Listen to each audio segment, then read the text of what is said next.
Welcome back. ఈరోజు ప్రధాన పత్రికలోని కొన్ని అంశాలు మనతో పాటు చర్చించడానికి విశ్లేషకులు, రాజకీయ విశ్లేషకులు సిద్ధంగా ఉన్నారు. జయరాం గారు. జయరాం గారు నమస్తే అండి. నమస్తే రాయ్.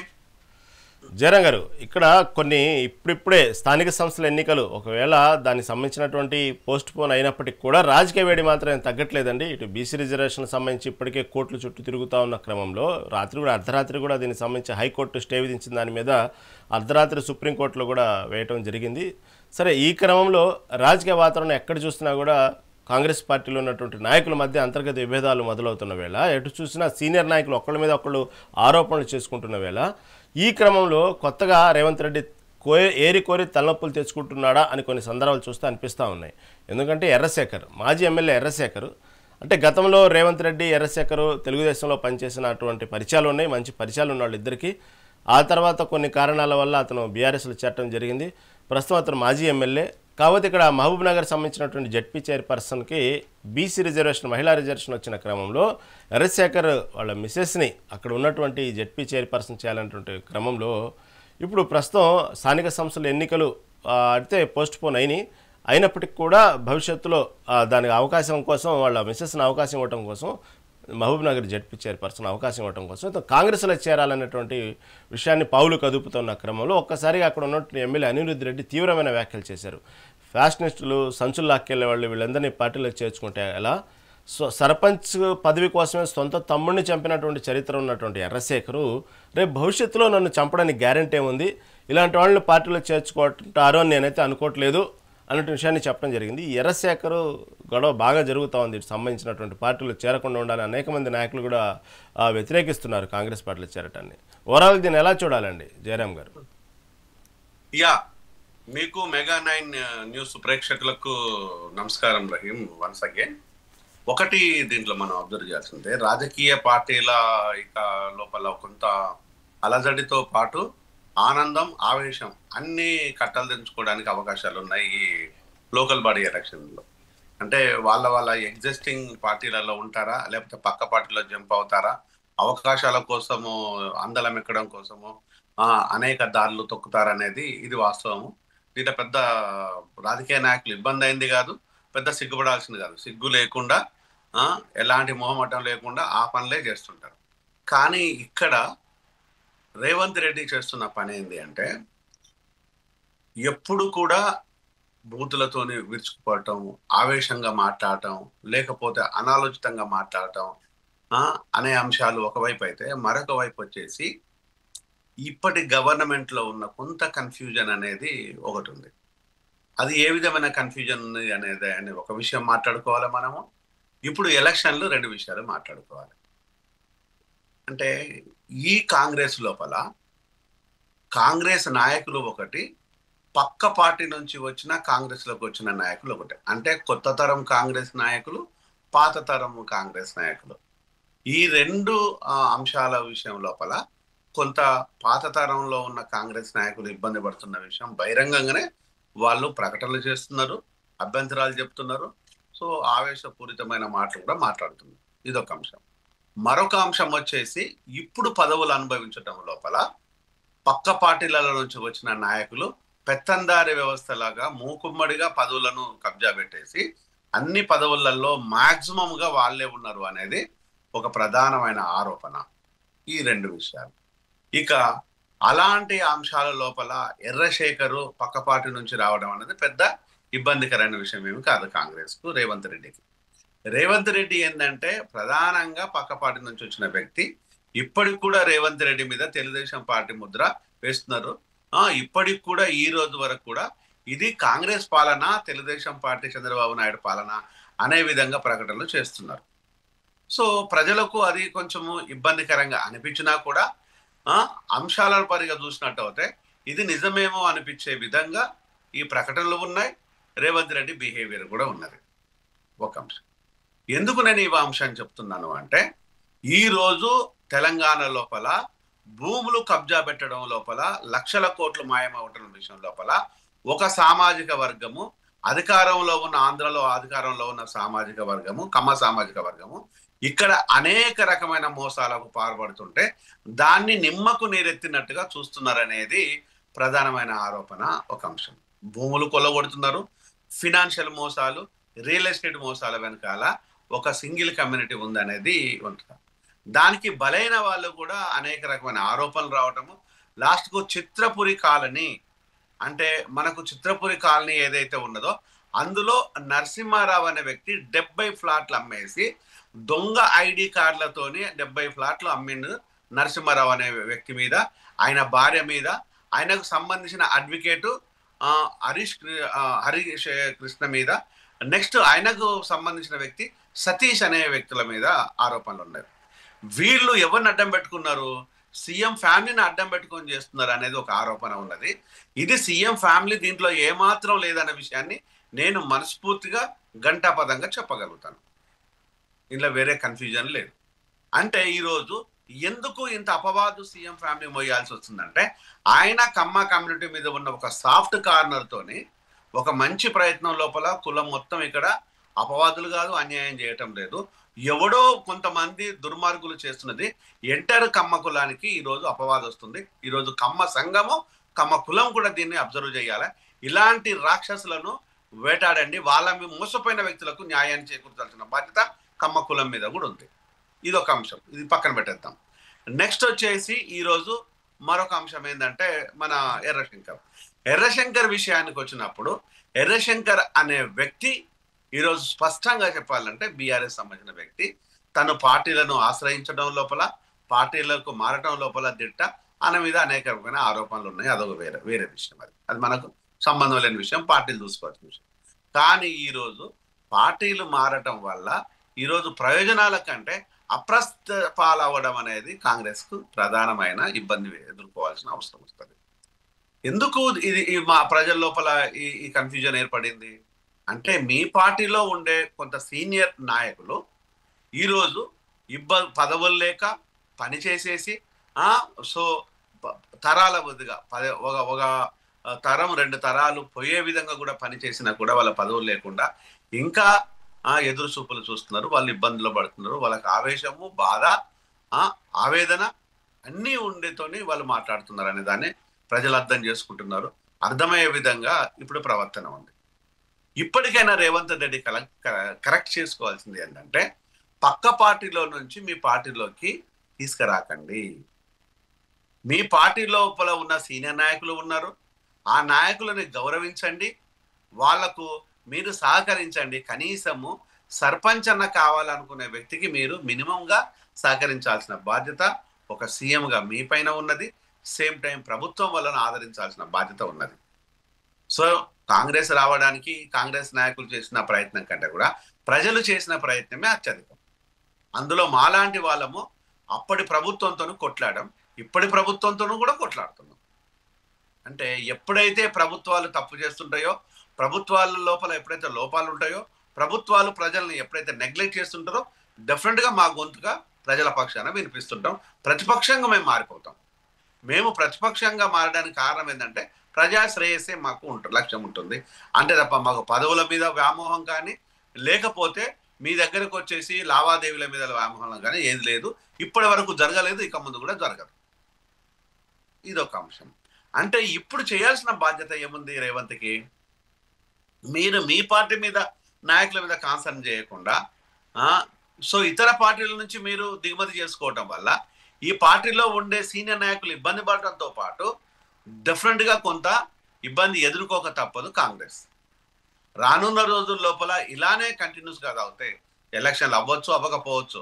ఇంకొక మాటలో చెప్పాలంటే మేధావులు, విద్యార్థులు, ప్రజలు ఏమనుకుంటున్నారు అంటే, కాని పెళ్లికి భాషంగాలు ఎందుకులే అనే విధంగా బహిరంగంగానే మాట్లాడుతున్నారు. ఈ ఎలక్షన్లో అయ్యేది లేదు, చేసేది లేదు. ఒకవేళ అయినా ఈయన చేసినా కూడా రిజర్వేషన్ జరిగేది లేదు. రిజర్వేషన్ పేరుతోని మళ్ళీ రకమైన మోసం బీసీలను, మరి ఇంకొక రకమైన ఏంటంటే మేము పార్టీ పరంగా ఇస్తాము, ప్రభుత్వ పరంగా చట్టపరంగా ఉన్న రిజర్వేషన్తో కలిపి రిమైనింగ్ 42% ఇవ్వాలంటే పార్టీ పరంగా ఇస్తున్నామనే డ్రామా ఒకటి ఉంటుంది. ఆ డ్రామా మొదటి నుంచి ఉంటుందన్న విషయాన్ని ప్రజలు మా ద్వారా మీకు చెప్తూనే ఉన్నారు. మా సొంత మాటలు ఏ రోజు చెప్పాల్సిన అవసరం లేదు, ప్రజల్లో ఉన్న మాటలు. కానీ ఈరోజు దమ్మిడి ఆదాయం లేదనుకున్న రేవంత్ రెడ్డి ఈరోజు మీరు ఎలక్షన్లకు పోవటం వల్ల, ఈ ఎలక్షన్లు మధ్యాంతరంగా ఆగిపోవటం వలన ప్రజాధనానికి నష్టము, ప్రజలకు నష్టము, ప్రభుత్వానికి అపవాదు, ప్రభుత్వానికి ఇప్పటికే విపరీతమైన చెడ్డ పేరు వచ్చేసింది. ఆ చెడ్డ పేరును కవర్ చేసుకోవడం కోసం సుప్రీంకోర్టు డ్రామా ఒకటి జరుగుతూనే ఉన్నది. దానికోసం అనేది అనునిత్యము వారానికి 2 సార్లు, 1 సారో 3 సార్లు ఈ ఢిల్లీకి పోవాల్సిన అవసరాలు ఏర్పడుతూనే ఉన్నాయి. ఈ రోజు మీరు వెళ్తూ వస్తూ ఉన్న క్రమం లోపల ప్రజాధనము ఎంత వృధా అవుతుందనేది ప్రధానంగా ఈరోజు ప్రజల ముందు ప్రతిపక్షాలు ఉంచినప్పుడు ప్రజల నుంచి డెఫినెట్ గా మీ మీద వ్యతిరేకత వస్తుంది. దాన్ని ఎవరు కవర్ చేస్తారు? ఇది వాస్తవమే కదా. ప్రతిపక్షాలు సరే, ప్రతిపక్షాలుగా మారడానికి అనేక తప్పులు జరిగినాయి కాబట్టి మారుతాయి. ఇప్పుడు మీరు చేసే తప్పులు రేపు ప్రతిపక్షంగా మారొచ్చు, పెద్ద ప్రాబ్లం లేదు. కానీ ఈ ప్రజాదాన్ని కొల్లగొట్టుకోపోతుంటే ఇప్పటికే మీ మీద ఉన్న అపవాదం ఏంటంటే రేవంత్ అంటే రియల్ ఎస్టేట్ అంటే రేవంత్, లక్షల కోట్ల భూములు మాయమైపోతున్నాయి అనేది బహిరంగంగానే ప్రతిపక్షం ఆరోపిస్తుంది, నాయకులు ఆరోపిస్తున్నారు. దానికి మీ దగ్గర ఆన్సర్ లేదు. ఈరోజు ప్రజలకు 50 గజాలు ఇవ్వడానికి ఎప్పుడో 30 నుంచి 40 సంవత్సరాల క్రితం, 30 కూడా కాదు, నేను చిన్నప్పుడు I was in 10th class, అంటే దగ్గరగా 40 సంవత్సరాల క్రితం, 40 సంవత్సరాల క్రితం, ఇప్పుడు నాకు 55 ఇయర్స్ ఉంటాయి, అబ్సల్యూట్లీ 40 సంవత్సరాలు, 40 ఇయర్స్ క్రితం జరిగిన టైం లోపల భూమి గూడు ఉండాలి, నిండా బట్టలు ఉండాలి, తినడానికి తిండి ఉండాలి అనేది ఒక సదుద్దేశంతో ఇందిరాగాంధీ గారు 200 గజాలు ఒక ఇండిపెండెంట్ హౌస్ను ప్రజలకు ఇస్తే, మీరు ఆ 40 సంవత్సరాల నుంచి చెప్తున్న ఇందిరమ్మ ఇల్లు గురించి మాట్లాడుతున్న తప్పితే ఇప్పటి వరకు మీ ప్రభుత్వాలు పీకిందే ఉన్నది. తెలుగుదేశం పార్టీ, నెక్స్ట్ వచ్చేసి కాంగ్రెస్, నెక్స్ట్ వచ్చేసి బీఆర్ఎస్, నెక్స్ట్ వచ్చేసి కాంగ్రెస్. ఈ 40 ఒక్కొక్కరు 10 సంవత్సరాలుగా పాలన చేస్తే 40 సంవత్సరాలు అయింది. ఈ 40 సంవత్సరాల మీరు పీకింది ఏమి లేదు కదా. అంటే ఈరోజు అది చెప్పుకొని మాత్రం బతుకుతున్నారు. 2 రూపాయల కిలో బియ్యం తెలుగుదేశం పార్టీ చెప్పుకుంటుంది, ఎన్టీఆర్ గారిది. ఇందిరమ్మ ఇళ్ళ గురించి మీరు చెప్పుకుంటున్నారు, బంగారు తెలంగాణ గురించి ఈరోజు బీఆర్ఎస్ చెప్పుకుంటుంది. అంతే తప్పితే ప్రజలకు మీరు చేసింది లేదు, పీకింది లేదు అనేది ప్రజలు మీకు డైరెక్ట్ గా చెప్తున్నారు. అంటే దీని గురించి మీకు ఏమి సోయి లేదు, దీని గురించి మాట్లాడే విధానం లేదు. కానీ మాలాంటి గొంతుకలు మేము నిజాలు మాట్లాడుతుంటే, ప్రజల అంశాలను ప్రజలు మాకు చెప్పినవి, ప్రజలు మాట్లాడుతున్నవి మళ్ళీ ప్రజలకు చేరవేస్తుంటే మీకు నష్టం జరగదా? ఈరోజు విద్య అటుకెక్కింది, వైద్యం సర్వనాశనం అయిపోయింది. 4 బ్రోకర్ల చేతిలోకి డాక్టర్ విమలా థామస్, నేను పదే చెప్తున్నాను, డాక్టర్ విమలా థామస్, దాంతో పాటు వచ్చేసి doctor Nagender, doctor Rajarao, doctor Vani, ఈ 4 డాక్టర్లో బ్రోకర్లో తెలియని కన్ఫ్యూజన్లో ఈరోజు హెల్త్ సెక్రటరీ, హెల్త్ మినిస్టర్ ఉన్నారు. నిజంగా కనుక మీ ఇద్దరు అండదండలు లేకుండా వీళ్ళు అక్కడ ఉండగలుగుతారా అనేది ఒక ప్రధానమైన ప్రశ్న.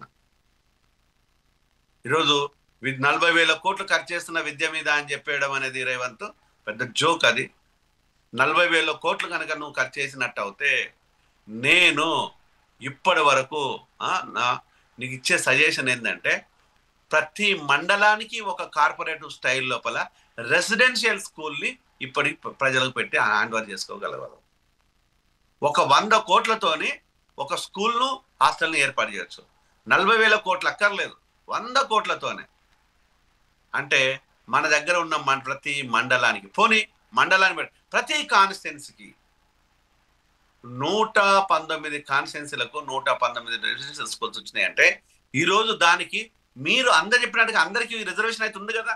ఎస్సీలకు ఉంది, ఎస్టీలకు ఉంది, బీసీలకు ఉంది, మైనారిటీలకు ఉంది, ఓసీలకు ఉంది. అందరికీ రిజర్వేషన్ ఉన్న తర్వాత అక్కడ ఈ రిజర్వేషన్ పొందే బిడ్డలను చదివించినట్టు అయితే ఆ కుటుంబాలు బాగుపడతాయి కదా, కులాలకు మతాలకు అతీతంగా. ఆ దమ్ము ఎట్లాగో మీకు లేదనుకో, అట్లా చేసినా కూడా మీరు చెప్పే రిజర్వేషన్లతో చదివించినా కూడా వాళ్ళు బాగుపడతారు. ఎందుకంటే దానికి ఎగ్జాంపుల్ నేనే. కూలి పని చేసుకుని నా కుటుంబము, చెప్పులు కుట్టుకున్న నా కుటుంబం నుంచి వచ్చి ఈరోజు ఒక చరిత్ర కలిగిన వ్యక్తిగా ఈరోజు ఉన్నాను అంటే దానికి చదువు కారణం కదా, అంబేద్కర్ కారణం కదా, ఈరోజు నా రాజ్యాంగం కారణం కదా. ఈరోజు నా ప్రభుత్వాలు కారణం కాదా? ఈరోజు వాళ్ళందరి పుణ్యం అంటూనే ఈరోజు నేను మిమ్మల్ని అడగగలుగుతున్నాను కదా. కానీ ఈ విద్యను అనేది ప్రజలకు దూరం చేయాలి, తాగుబోతులను తయారు చేయాలి. ఈరోజు విపరీతమైన డ్రగ్స్ కన్జప్షన్ జరుగుతుంది, విపరీతమైన వేల కోట్ల ఆల్కహాల్ కన్జప్షన్ జరుగుతుంది. దాన్ని కంట్రోల్ చేసే దమ్ము ధైర్యం మీకు లేదు. అంటే ఈరోజు ఎటు చూసినా కూడా ఈ రానున్న ఎలక్షన్లతో ఇంకా విపరీతమైన ఆల్కహాల్ కన్జప్షన్ జరుగుతుందంటే విలేజ్లు విపరీతమైన ధోరణికి పోతుంది. ఆర్థికంగా, సైకలాజికల్ గా, మానసికంగా, శారీరకంగా, ఫ్యామిలీ పరమైన ఇబ్బందులు, ఈ 5 ఇబ్బందులు రానున్న రోజులలో ప్రజలు ఎదుర్కోబోతున్నారు. దీన్ని అలర్ట్ గా ఉండాలనేది ప్రజలకు నేను సూచిస్తున్నాను. రైట్. అయితే జయరాం గారు, ఇంకొక ప్రధానమైన వార్తల్లో ఈరోజు వచ్చినటువంటి ఇంకొక వార్త ఏదైతే ఉందో, కాళేశ్వరం సంబంధించినటువంటి మాజీ ఈఎన్సీ సంబంధించినటువంటి హరిరామ్ అతని ఆస్తుల్ని, అలాగే ఏఐ సంబంధించినట్టు అతని ఆస్తుల్ని మొత్తాన్ని కూడా జప్తు చేసినట్టు ప్రధానంగా వార్తలు వచ్చినాయి. దీని గురించి ఏమంటారు? దానికి ప్రభుత్వాలను నేను అభినందిస్తున్నాను. ఇందులో డౌట్ ఏం లేదు. దీంట్లో మనం కోరుకున్నదే, మనం అంటే ప్రజలు కోరుకున్నది ప్రభుత్వాలు చేస్తే ప్రభుత్వాలను అంశాల మేరగా మీరు చేసే మంచి పనులను, చెడు పనులను మేము ప్రజల ముందు తీసుకెళ్తాం. ఈరోజు మీడియా 4th ఎస్టేట్, మీడియా ఎప్పుడు కూడా ప్రజల పక్షానే ఉన్నది. సరే, కొన్ని మీడియా ఛానల్స్ పార్టీల పక్షాన లేవు అని అనడం లేదు, 100% ఉన్నాయి. కానీ అన్ని ఛానల్స్ అట్లేమి లేవు. ప్రజల పక్షాన, ప్రజల కోసం, ప్రజా గొంతుకగా మీడియా ఉంది. మేమైతే 100% ఉన్నాం, అదే మాత్రం కన్ఫ్యూజన్ లేకుండా. అంటే అది ఒక్కడి మీద కాదు జరగాల్సింది. ఉన్నత వర్గాల నుంచి వచ్చిన దోపిడి దొంగలు ఎవరైతే ఉన్నారో వాళ్ళను కూడా జప్తు చేయండి.